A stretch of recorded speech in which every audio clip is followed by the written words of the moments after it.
नमस्कार सभी को। स्वागत है आप सबका एक बार फिर से मेरे इस YouTube channel maths with doctor Ravi Dwivedi पर।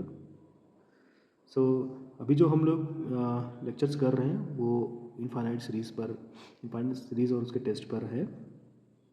पिछले कुछ लेक्चर्स में हम लोगों ने इनफाइनाइट सीरीज़ की बेसिक टर्मिनोलॉजी और कुछ टेस्ट के बारे में पढ़ लिया है। ये इनफाइनाइट सीरीज़ का टॉपिक लगभग एंड की ओर है और इसमें हम आज जो टेस्ट करने वाले हैं वो है डी मॉर्गन एंड बर्ट्रेंड्स टेस्ट। ठीक है। बेसिकली ये टेस्ट तब यूज़ होता है जब हमारे राबीज़ टेस्ट और लॉगरिथम टेस्ट जो है वो लॉगरिथमिक टेस्ट जो है वो फेल हो जाते हैं। ठीक है। तो चलिए देखते हैं क्या है इस टेस्ट में। ये फिर से हमारे पास अगर कोई यूएन एक सीरीज़ है, इनफाइनाइट सीरीज़ है पॉजिटिव टर्म्स की, तो वो कन्वर्जेंट या डाइवर्जेंट होगी accordingly limit n tends to infinity log n u n upon u n plus one minus one again minus one is equal to L. और L कैसा होना चाहिए? ग्रेटर देन वन कन्वर्जेंट के लिए और less than one होना चाहिए divergent के लिए। ठीक है।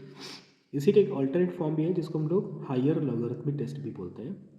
वो है limit n tends to infinity log n log u n upon u n plus one minus one is equal to L. ठीक है।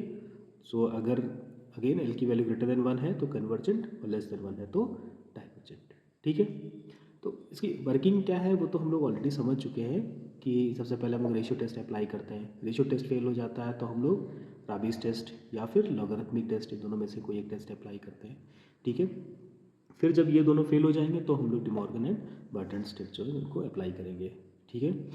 ऐसा कोई पर्टिकुलर रूल नहीं है कि किसी सीरीज़ को हमें इसी टेस्ट से करना है। ठीक है। जो भी टेस्ट एप्लीकेबल है उस टेस्ट को अप्लाई कर सकते हैं अगर हम उस टेस्ट सीरीज़ का कन्वर्जेंट या डाइवर्जेंट निकाल सकते हैं। राइट। तो हमने इसके लिए एग्जांपल लिया हुआ है। देखते हैं इस एग्जांपल के थ्रू कि कैसे हम किसी गिवन सीरीज़ का कन्वर्जेंस और डाइवर्जेंस है ना डी मॉर्गन और बर्ट्रेंड्स टेस्ट को यूज़ करके निकाल सकते हैं। तो सीरीज़ है हमारी one square upon two square plus one square three square upon two square four square into x plus one square three square five square two square four square six square x square plus and so on. इस तरीके से हमारे पास एक ये series दी गई है। ठीक है। हमको क्या करना है? इस सीरीज़ का कन्वर्जेंस या फिर डाइवर्जेंस चेक करना है। ठीक। तो सबसे पहले हमें क्या करना होगा? हमें इसका जनरल टर्म निकालना होगा यानी कि यू एन। ठीक है। तो देखो यहाँ पे यू एन निकालने के लिए हम देख सकते हैं कि जो फर्स्ट टर्म था तो वन था, सेकंड टर्म में वन थ्री हो गया, थर्ड टर्म में वन थ्री फाइव हो गया।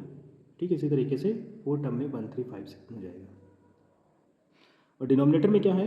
टू स्क्वायर है पहले, फिर टू स्क्वायर फोर स्क्वायर है, फिर two square four square x six square है एंड सो ऑन। और एक्स जो है फर्स्ट टर्म में तो हमारे पास एक्स टू पावर जीरो है, फिर वन है, फिर टू इस तरीके। तो जब यू एन हम लोग लिखेंगे राइट, तो जो हमारा न्यूमरेटर है वो one square three square five square and so on ये जाएगा two n minus one whole square. ठीक है। एंड डिनोमिनेटर हमारा जो होगा वो two square four square six square से चलते हुए टू एन होल स्क्वायर तक जाएगा। एंड हम देख रहे हैं जो हमारी एक्स की पावर जो है ना, एक्स की जो पावर है वो अकॉर्डिंगली मतलब वन पे जीरो है, टू पे सेकेंड टर्म में वन है, थर्ड टर्म में टू, मतलब एन टर्म में जो पावर होगी वो एन माइनस वन होगी। राइट। यू एन आ गया तो हम लोग निकालते हैं u n plus one. This is one square three square five square two n minus one square and ये हो जाएगा two n plus one square. इसी तरीके से टू स्क्वायर है ना, four square six square two n जो square है ये होगा and up to n plus two square पे and this will be x to power n. तो रेशियो टेस्ट के लिए हम लोग जानते हैं कि हम लोग लिमिटिंग वैल्यू निकालते हैं किसकी? U n plus one upon u n की। तो लिमिट कहाँ से कहाँ तक? एन टू इन्फिनिटी तक। अब जब हम इसको सिंप्लीफाई करेंगे है ना, तो हम देख सकते टू एन माइनस वन तक का टर्म कैंसिल होंगे, टू एन तक का टर्म कैंसिल होगा और यहाँ से एक्स टू एक्स मतलब x to power n minus one है तो ये पावर कैंसिल हो जाएगी, सिर्फ एक्स बचेगा। तो फाइनली ये हमारे पास आएगा limit n to infinity right two n plus one whole square upon two n plus two whole square और इंटू एक्स। ठीक है।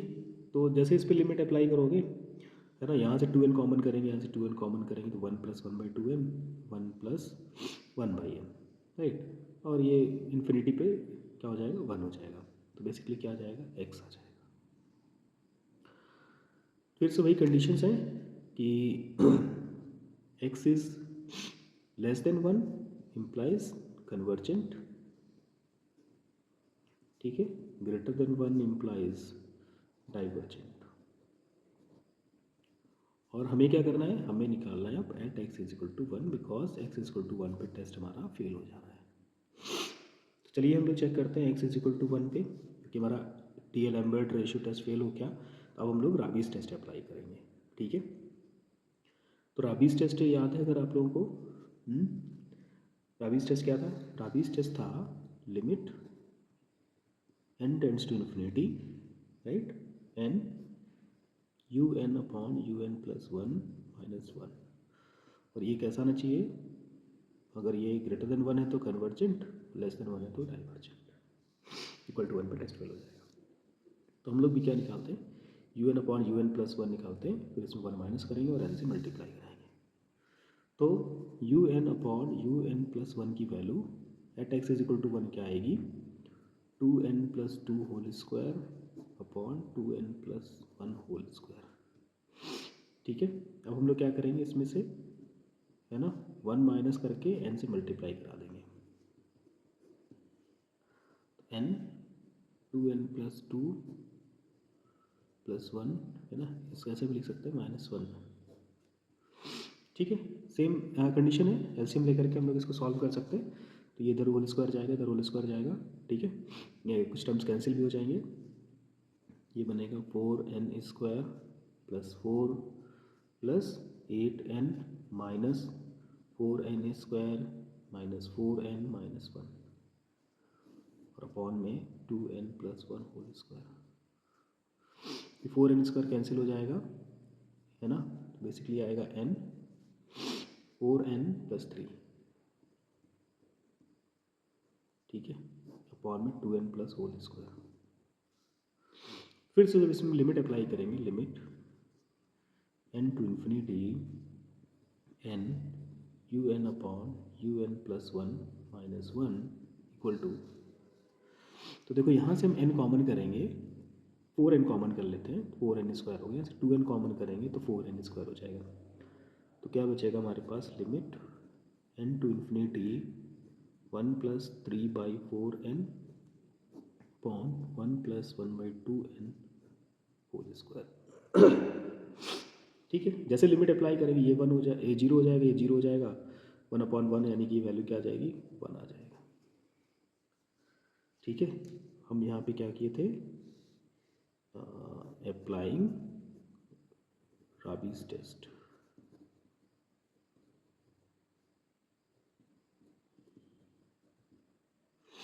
अप्लाइंग राबीज टेस्ट, है ना, पे एक ही होता है, ठीक है।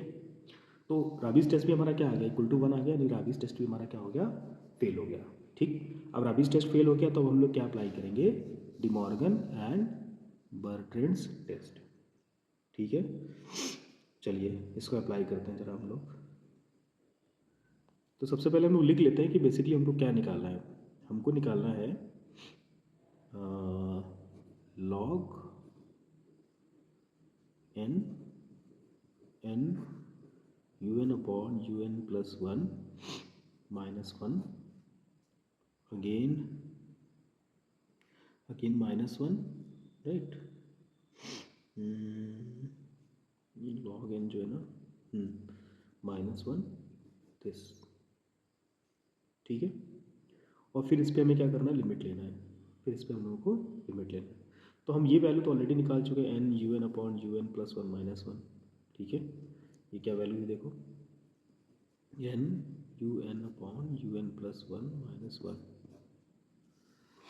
ठीक है। इसकी वैल्यू क्या थी हमारी, इसकी वैल्यू थी हमारी yes n 4n + 3 upon 2n + 1 whole square, ये निकाल चुके हैं।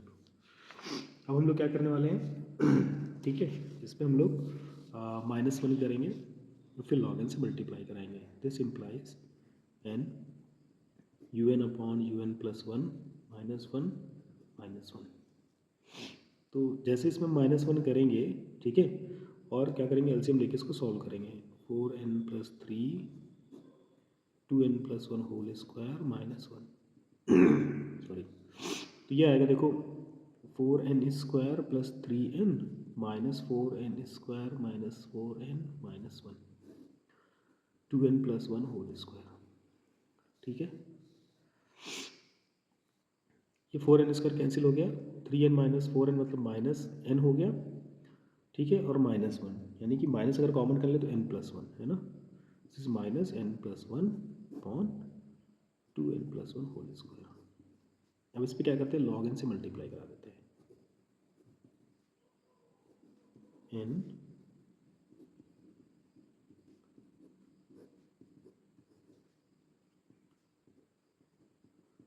n plus one log n upon 2n plus one whole square.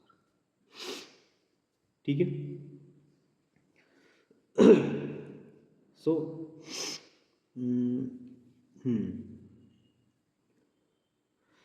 ठीक है, तो यहाँ से हम लोग क्या कर सकते हैं इसको, एक हम लोग अभी कुछ n मिसिंग है क्या,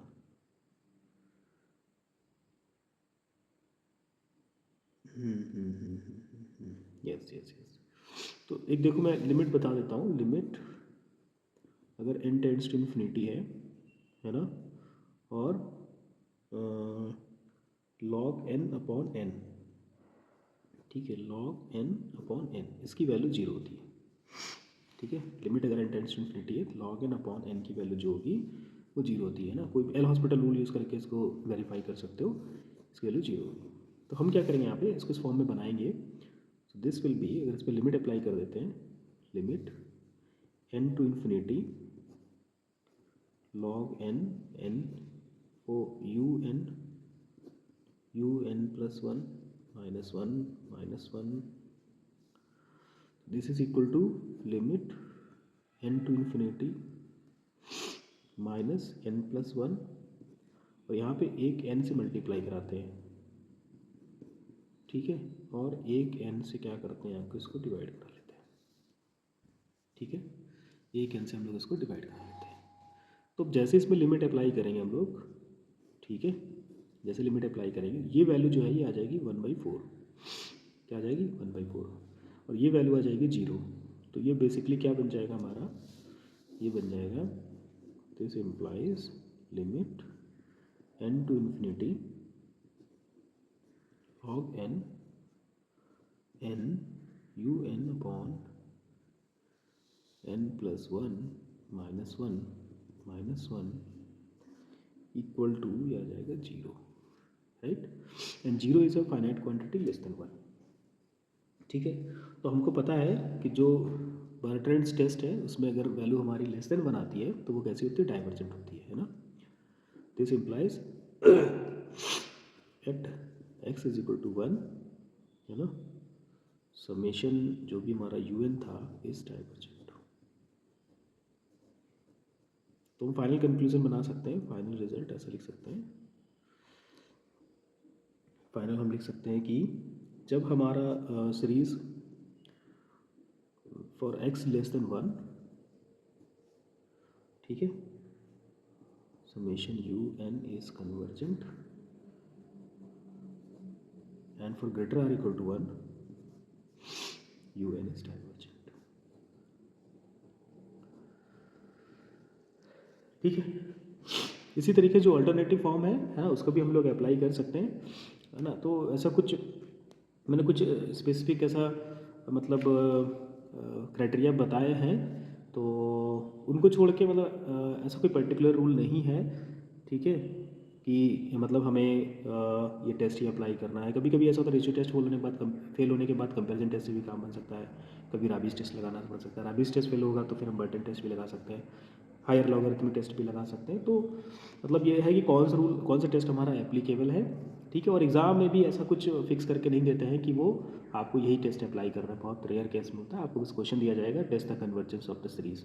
सो on the basis of your intelligence and कितने क्वेश्चंस आपने प्रैक्टिस किए हैं उसके बेस पे आप चूज़ कर पाएंगे कि आपको कौन सा टेस्ट अप्लाई करना है। ठीक है, तो आज की वीडियो में बस इतना ही। और जो पॉजिटिव टर्म्स के लिए जो टेस्ट थे जितने भी सीरीज़ के वो हम लोगों ने कंप्लीट कर लिए हैं। अगले वीडियो में हम लोग जो अल्टरनेटिव सीरीज़ होती है ना, मतलब 1 प्लस 1 माइनस इस तरह की सीरीज़ होती है, हम लोग उसको इंट्रोड्यूस करेंगे और उसके कन्वर्जेंस का टेस्ट भी देखेंगे। तो तब तक के लिए थैंक यू। प्रैक्टिस करते रहिए, जितने मैक्सिमम नंबर ऑफ क्वेश्चंस आप प्रैक्टिस करेंगे उतना ही अच्छा एग्जाम में कर पाएंगे।